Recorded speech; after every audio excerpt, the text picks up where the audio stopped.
Been moving from one 3 hour epic, 3 hours and 12 minutes, to quickly another 3 hour. How much is this one? As I pull it up, 189 minutes. This is ridiculous here.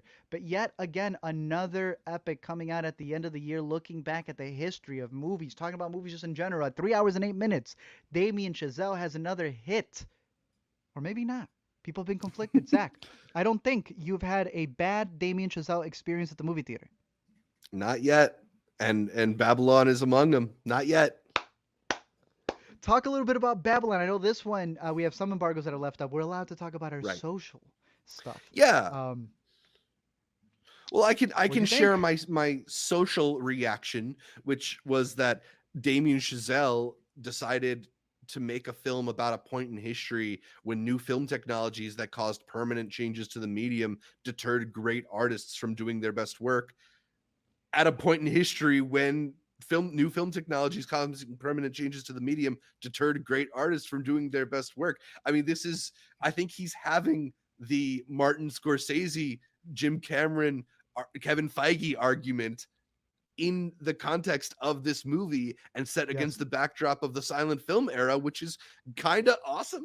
I think that's just a Beautiful. really neat way to make a statement about filmmaking. And I've seen a lot of people talking about, you know, this is like Damien Chazelle decided to make the last movie ever made, and you really feel Thank that with you. just all the different elements he put in, how over the top it is, how tactile it feels. It does kind of feel like maybe we won't get more movies like this, but god damn, he's gonna make one if he can.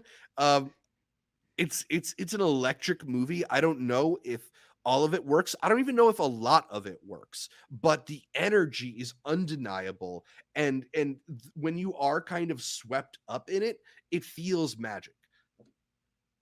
I agree. This is, if you're fans of the epics that was Once Upon a Time in Hollywood, with the way that that built the lore of its just filmography and the actors who were in there, and you love the audaciousness of Wolf of Wall Street, take both of those, make it a sandwich, and that is this movie. If movies died tomorrow, this was him saying farewell, bro. The stuff that he does in this film is him looking back at all of the movies in history and homaging them. And Zach and I were talking about this earlier without even getting into the spoilers, but Zach has a really good thing on the score that just came out.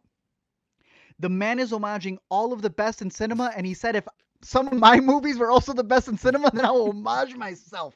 He goes all out in this movie. This is a film that is very heavy on the R rating. It's not Yeah. a perfect movie, but it is a movie that wears its heart on its sleeve, on its shirt, on its face, everywhere, bro. It understands so much about how we feel about movies right now. It is able to take a lot of the actors and things about cinema at this point in time, and like you said, instead of having a discussion and an interview, he put it into a movie.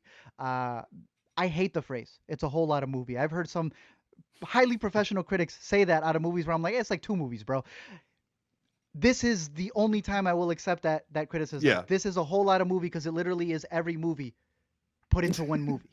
You know, it's bombastic in every way, shape of the to put it. If you think that Damien Chazelle is a person who's made previous films where he's overextending his reach, then he sprained himself on this one, and this movie may not be for you. He goes way further than I ever thought he ever possibly could have. From La La Land to Whiplash, he goes all out. I love that every time he makes a movie, he's up to bat and he swings for the fences. He's giving it his all.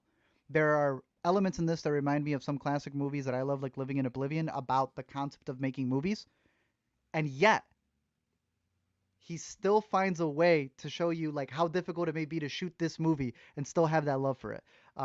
I recommend this highly. Make sure you have a recliner seat. Make sure you have a really good Dolby setup around you when you go see it in the theater. If you've loved all of Damien Chazelle movies, he won't disappoint here. So Babylon. I believe this gets wide on Christmas Day. So Yeah. So still got a if it's in couple your weeks. horizon, seek it out. But You will yeah, have there are you will, screenings popping up, so you be will on the have lookout, I Avatar three guess. hours, Babylon 3 hours. If you get Yeah, that oh uncut geez. of Bardo, that's 3 hours too. So much stuff on the horizon, but yeah, a lot of good stuff to see in theaters. You cannot deny that everything that's coming up in these December days isn't bad.